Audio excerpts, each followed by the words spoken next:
আজকের 18 নম্বর স্কুল করব, Sargachhi Ramakrishna Mission High school.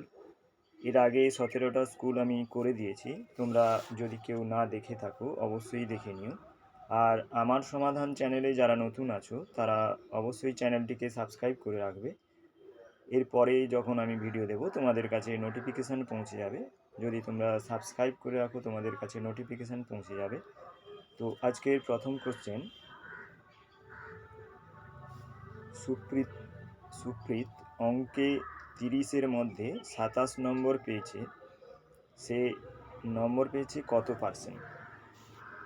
দেখো, 30-এর মধ্যে 27 পেয়েছে, তো 27/30 ইন্টু 100 হবে, তো হবে 90%। তারপরে আছে 40-এর রোমান সংখ্যা কত? 40-এর রোমান সংখ্যা দেখো এক্স এল। এল আমরা মানে মানে যেটা হয় এল মানে 50, তার যদি বাম দিকে বসে তখন সেটা কমে যাবে। বাম দিকে এক্স মানে 10 কমে গেছে, তো 50 থেকে 10 কমে গেলে হবে 40।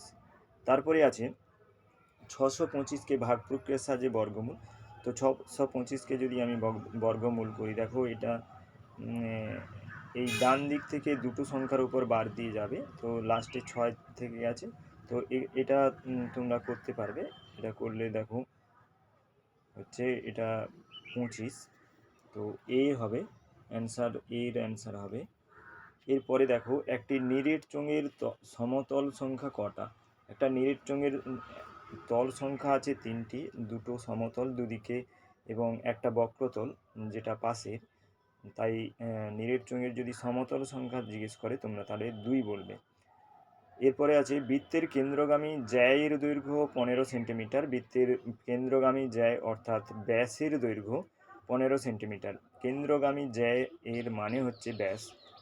ব্যাসের দৈর্ঘ্য 15 সেন্টিমিটার, তো ব্যাসার্ধ কত হবে? 15/2 হবে, মানে 7.5 সেন্টিমিটার। তারপরে এটা একটা মান নির্ণয় করতে বলেছে। দেখো মান নির্ণয় করতে বলেছে, তো -2 আছে, -2 মাইনাস মাইনাস +2 আছে, মাইনাস প্লাসে মাইনাস হবে, -4 হবে উত্তর। তাহলে ডি অপশান হবে। তারপরে দেখো 0.7 পৌনঃপুনিক, এটাকে একে সামান্য ভগ্নাংশে পরিণত করতে বলেছে। দেখো একটার উপর পৌনঃপুনিক আছে, সেই জন্য নিচে 9 একটাই হবে, আর কোনো শূন্য হবে না, কারণ পৌনঃপুনিক ছাড়া দশমিকের পরে কোনো সংখ্যা নেই, সেই জন্য কোনো শূন্য হবে না। তো এটা 7-এর 9 হবে। আচ্ছা, ওটা অঙ্কটা একটু তোলা ভুল ছিল, এখানে একটা ছিল না। তো দেখো এটা পৌনঃপুনিক করলে দেখো 17 হবে, আর একের মাথায় পৌনঃপুনিক নেই বলে 1 বিয়োগ হয়েছে। তো একটা সংখ্যার উপর পৌনঃপুনিক আছে, একটা 9 বসেছে, দশমিকের পর একটা সংখ্যা আছে বলে একটা শূন্য বসেছে। তো এটা হবে 16/90, মানে 8-এর 45। তো এটা লিখতে হবে যে এটাকে 0.17 পৌনঃপুনিককে সামান্য ভগ্নাংশে প্রকাশ করলে 8-এর 45 হয়। এরপরে আছে দেখো রম্বসের প্রতিসম অক্ষের সংখ্যা কটি? দেখো রম্বসের প্রতিসম অক্ষর রেখা হচ্ছে 2টি হবে, কারণ এইটা আর এইটা হবে, এই সোজা টানলে কিন্তু প্রতিসম অক্ষ হবে না সেগুলো। তারপরের কোশ্চেন আছে, দেখো একটি বিন্দু দিয়ে কতগুলো রেখা অঙ্কন করা যায়? তো একটি বিন্দু দিয়ে একটি নির্দিষ্ট বিন্দু দিয়ে অসংখ্য রেখা অঙ্কন করা যায়। এরপরে আছে দেখো m ইন্টু n সমান n ইন্টু m কে বলা হয় গুণের বিনিময় নিয়ম। তারপরে আছে দেখো 2 টাকা ও 2 পয়সা মূল্যের অনুপাত কী হবে? দেখো 2 টাকা সমান 200 পয়সা হবে, আর 2 পয়সা, তো তাহলে অনুপাত কী হবে? 200:2 হবে, সমান 100:1 হবে। তারপরে একটা মান নির্ণয় করতে বলেছে, 2 আর 5-এর বর্গের সমষ্টি। 2 ও 5-এর বর্গের সমষ্টি কত হবে? আচ্ছা, 2-এর বর্গ 4, 5-এর বর্গ 25, 5 5 25, 2-এর বর্গ 4, তো 25 আর 4 29 হবে। তারপরে কি বলেছে 3-এর দাগে একে দেখো সরলতম মান নির্ণয় করো। দেখো এটা সরলতম মান নির্ণয় করলে দেখো √81 মানে 9 এখানে 16 আছে, 16 9 25, 25কে বর্গমূল করলে হবে 5, 4 5 4 9 হবে, 9কে বর্গমূল করলে হবে 3, 3 1 4 হবে, 4কে বর্গমূল করলে হবে 2। এরপরে আছে দেখো 2014 সালে 1 ফেব্রুয়ারি শনিবার ছিল, 2014 সালের 1 মার্চ কী বার? দেখো 2014 সাল লিপ ইয়ার নয়, তাই 2014 সালের ফেব্রুয়ারি মাস 28 দিনের হবে। তো 28কে 7 দিয়ে ভাগ করলে 0 ভাগশেষ থাকছে, যেহেতু কোনো ভাগশেষ নেই তাই 2014 সালের 1 মার্চ শনিবারই হবে।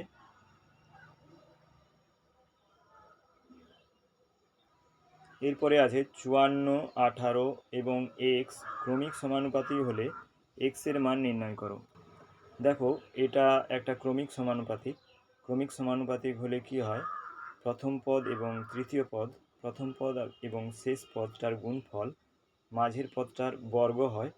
তাহলে দেখো এখানে 54 গুণিতক x সমান 18 স্কোয়ার, তো x সমান কী হবে 18 গুণিতক 18/54, মানে x সমান হবে 6। এরপরে দেখো বিরাট 100 রান করতে এক্সটি বাউন্ডারি ও ওয়াইটি ওভার বাউন্ডারি মারে, বাকি সব খুচরো রান করে, খুচরো রানের সংখ্যা কত? আচ্ছা এখানে একটা বলে দিই, বাউন্ডারি মানে সবাই আশা করি জানো বাউন্ডারি মানে 4 এবং ওভার বাউন্ডারি মানে 6। তো বাউন্ডারি যদি এক্সটা মারে x ইন্টু 4 হবে, আর ওয়াইটা যদি ওভার বাউন্ডারি মারে তাহলে y ইন্টু 6 হবে। তো x মানে 4x প্লাস 6y হবে টোটাল তার বাউন্ডারি আর ওভার বাউন্ডারি মিলে, বাকি শর্ট রান হবে। তাহলে টোটাল 100 রান করেছে, আর 4xটা হচ্ছে বাউন্ডারি, 6xটা ওভার বাউন্ডারি। তো 100 থেকে এই দুটো বাদ দিতে হবে, বাদ দিলে তার খুচরো রানের সংখ্যা পেয়ে যাব। তারপরে একটা দেখো সরল আছে, সরল আছে কি দেখো 20 প্লাস 20 বিপরীত সংখ্যা, আর -7 পরম মান, -8 প্লাস 19 বিপরীত সংখ্যা। দেখো এবার 20 বিপরীত সংখ্যা কী হবে, -20 হবে। তো -7 পরম মান হচ্ছে 7 হবে, আর এখানে -8 যেরকম আছে থাকবে, আর -19 বিপরীত সংখ্যা মানে +19 বিপরীত সংখ্যা মানে -19। তো তারপরে দেখো এখানে 20 নেবেছে, এটা -7 হয়েছে, এখানে মাইনাসে মাইনাসে প্লাস হয়েছে, আর এটা প্লাস মাইনাসে মাইনাস হয়েছে। তো 8 - 46 কীরকম হলো, দেখো তিনটে মাইনাস আছে, 20, 7 আর 19 তিনটে যোগ করলে হচ্ছে 46, তো -38 হচ্ছে। দেখো এরপর একটা বেশ ইন্টারেস্টিং কোশ্চেন আছে, দেখো 6 দাগে একটি সমতল কমপক্ষে কটি সরলরেখা দিয়ে পরিবেষ্টন করা যায়? আর আছে 4টি অসমরেখ বিন্দু দিয়ে সর্বাধিক কটি সরলরেখা অঙ্কন করা যায়? তো আমরা 6 দাগের অঙ্কটা দেখে নেব। অঙ্কটা দেখার আগে বলি, আমার সমাধান চ্যানেলে যারা নতুন আছো তারা অবশ্যই চ্যানেলটিকে সাবস্ক্রাইব করে রাখবে, এবং এই সমাধানগুলি তোমাদের যদি কাজে লেগে থাকে তাহলে একটা লাইক করবে অবশ্যই, এবং বন্ধুদের সঙ্গে শেয়ার করবে যাতে সবাই এই সমাধানগুলো পেয়ে যায়। বলেছে একটি সমতল কমপক্ষে কটি সরলরেখা দিয়ে পরিবেষ্টন করা যায়। তাহলে একটি সমতল কমপক্ষে বলেছে, বেশি অনেকগুলো দিয়ে করতে পারে, কিন্তু কমপক্ষে 3টে লাগবেই, কারণ দুটো হলে কিন্তু হবে না, দুটো হলে সীমাবদ্ধ হবে না। তো সীমাবদ্ধ করতে হলে মিনিমাম 3টে সরলরেখাংশের প্রয়োজন। তারপরে বলেছে 4টি অসমরেখ বিন্দু দিয়ে কটি সরলরেখা টানা যাবে? দেখো 4টি অসমরেখ বিন্দু, এটা একটা, এটা একটা, এটা একটা, আর এটা একটা। 4টি অসমরেখ বিন্দু দিয়ে দেখো 4টি সরলরেখা টানা যাচ্ছে, আর এই কোণাকোণি যদি যোগ করো তাহলে আরও দুটো, মানে মোট 6টি রেখা সরলরেখা অঙ্কন। এরপরে দেখো 7 দাগে দেখো একটি ত্রিভুজের স্থূলকোণের সংখ্যা সর্বাধিক কটি? আর কি বলেছে 45 ডিগ্রি কোণের সম্পূরক কোণের মান। দেখো একটি ত্রিভুজের স্থূলকোণের সংখ্যা সর্বাধিক একটিই হবে, কারণ এর চেয়ে বেশি হবে না, কারণ এটা 90 ডিগ্রির চেয়ে বেশি হয়ে গেলে বাকি দুটো সূক্ষ্মকোণ হবে, তাই সর্বাধিক একটি স্থূলকোণ হবে। তারপরে বলেছে 45 ডিগ্রির সম্পূরক কোণের মান কত। তো সম্পূরক কোণের মান আমাদের বের করতে হলে কী করতে হবে, 180 থেকে সেই কোণটা বাদ দিতে হবে। তো 180 থেকে 45 বাদ দিলে কী হচ্ছে দেখো, 135 ডিগ্রি। দেখো এটা 130 হবে না, 135 হবে। তো 145 ডিগ্রির সম্পূরক কোণ হবে 135 ডিগ্রি।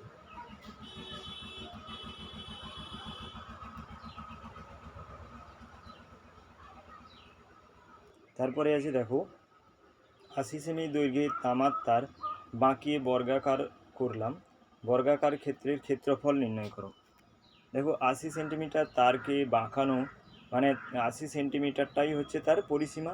তো পরিসীমা থেকে একটি বাহুর দৈর্ঘ্য বের করতে হলে আমাকে কি করতে হবে, 4 দিয়ে ভাগ করতে হবে। তো 80 সেন্টিমিটারকে 4 দিয়ে ভাগ করলে কত হবে, 20 সেন্টিমিটার। তো একটি বাহুর দৈর্ঘ্য হচ্ছে 20 সেন্টিমিটার। তো বর্গাকার ক্ষেত্রে ক্ষেত্রফল কী হবে, 20 গুণিতক 20 মানে 400 বর্গ সেমি। এরপরে দেখো 9টা দেখো, দুটি সংখ্যার লসাগু 336 এবং গসাগু 12, একটি সংখ্যা 84, অপর সংখ্যাটি কত। এখানে দেখো অপর সংখ্যাটি সমান কী হবে, লসাগু গুণিতক গসাগু বাই একটি সংখ্যা, তো এটা করলে হচ্ছে 48। এরপরে আছে দেখো 7 সেমি দৈর্ঘ্যের একটি সরলরেখাংশ অঙ্কন করো, সমদ্বিখণ্ডিত করো। দেখো একটা এবি সরলরেখাংশ টানবে, স্কেলের সাহায্যে 7 সেন্টিমিটার দৈর্ঘ্য মাপ নিয়ে এবি সরলরেখাংশ টানবে। তারপরে এ বিন্দুতে কম্পাসের কাঁটা বসিয়ে এখানে কাটবে এবং এখানে কাটবে, বি বিন্দুতে কাঁটা বসিয়ে এখানে কাটবে আর এখানে কাটবে। তারপর এইটা বিন্দু এই বিন্দুটা যোগ করলে এবি সরলরেখাকে যে বিন্দুতে ছেদ করবে তাহলে সেটা হচ্ছে, সেই বিন্দুটা হবে এবি সরলরেখার সমদ্বিখণ্ড। তাহলে এবি সরলরেখাকে সমদ্বিখণ্ডিত করতে বলেছে, তাহলে এখানে একটা নাম দিয়েছি সি। তো তাহলে এবি সমান হচ্ছে 7 সেন্টিমিটার আর এসি সমান সিবি, আর সমান কী হবে, 7 সেন্টিমিটার হাফ হবে 3.5 সেন্টিমিটার। এরপরে দেখো বলেছে অর্পণের বর্তমান বয়স এম বছর, অর্পণের বোনের অর্পণের বয়সের 1/3 এবং অর্পণের দাদা অর্পণের চেয়ে 4 বছরের বড়। 7 বছর পর অর্পণের বোনের এবং দাদার বয়সের পার্থক্য কত হবে। দেখো অর্পণের বর্তমান বয়স এম বছর, তাহলে অর্পণের বোনের বয়স 1/3 বলেছে, তাহলে m/3 3 বছর। অর্পণের দাদার বয়স কী হবে, অর্পণের চেয়ে 4 বছরের বড়, তো m+4 বছর হবে। 7 বছর পর অর্পণের বোনের বয়স আর দাদার বয়সের পার্থক্য কী হবে, অর্পণের দাদার বয়স কত হবে, দেখো 7 বছর পর m+4 + 7 হবে, আর অর্পণের বোনের বয়স কী হবে, m/3 + 7 হবে। তো এটাকে মাইনাস করলে তাদের পার্থক্য পেয়ে যাব। তো মাইনাস করে আমরা কত পাচ্ছি, 2/3 m + 4 বছর। এরপরে দেখো বলেছে সংখ্যা রেখার সাহায্যে মান নির্ণয় করো। তো এইটা বলেছে +7 -8, দেখি এটা কি। দেখো +7 বলেছে, তো 0 থেকে +7 পর্যন্ত টানবো। তারপরে -8 বলেছে, দেখো মাইনাস হলে উল্টো দিকে আসার কথা ছিল, কিন্তু -8 হয়েছে, সেই জন্য এটা যেদিকে ডান দিকে যাচ্ছে সেই দিকেই যাবে। দেখো সেখান থেকে আবার 8 ঘর যাবে, +7 থেকে 8 ঘর যাবে। দেখো এখানে 15তে শেষ হয়েছে, 8 ঘর গুনে গেলে 15তে শেষ হয়েছে। তো আমার উত্তর কী হবে, নির্ণেয় মান কী হবে, দেখো এখান থেকে 0 থেকে শুরু হয়েছিল, 0 থেকে এখান 15 পর্যন্ত, তাহলে নির্ণেয় মান হবে 15।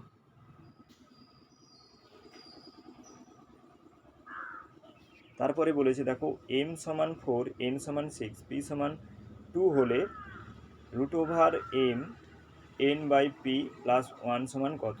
তাহলে আমি শুধু মানগুলো বসিয়ে দেবো, আর কিছু করতে হবে না। এখানে দেখো বিশেষ কিছু নেই, অঙ্কটা খুব সহজ আছে। m এর জায়গায় 4, n এর জায়গায় 6 বসাবো, p এর জায়গায় 2 বসাবো। তো বসালে এটা কি হচ্ছে দেখো, 6/2 মানে 3 হচ্ছে, 3 + 1 4 হচ্ছে। তো 4 × 4, এখানে কোনো কিছু নেই মানে গুণিতক, 4 × 4, তাকে বর্গমূল করলে হবে 4। ঠিক আছে, এখানে আজ শেষ করলাম। বাকি 5 থেকে বাকি যেটা আছে পরের ক্লাসে করব। আর আমার সমাধান চ্যানেলে যারা নতুন আছো তারা অবশ্যই চ্যানেলটিকে সাবস্ক্রাইব করে রাখবে। আর তোমাদের যদি এই কোশ্চেনের উত্তরগুলো যদি ভালো লেগে থাকে তাহলে তোমরা অবশ্যই একটি লাইক করবে এবং বন্ধুদের সঙ্গে শেয়ার করবে। Thank you.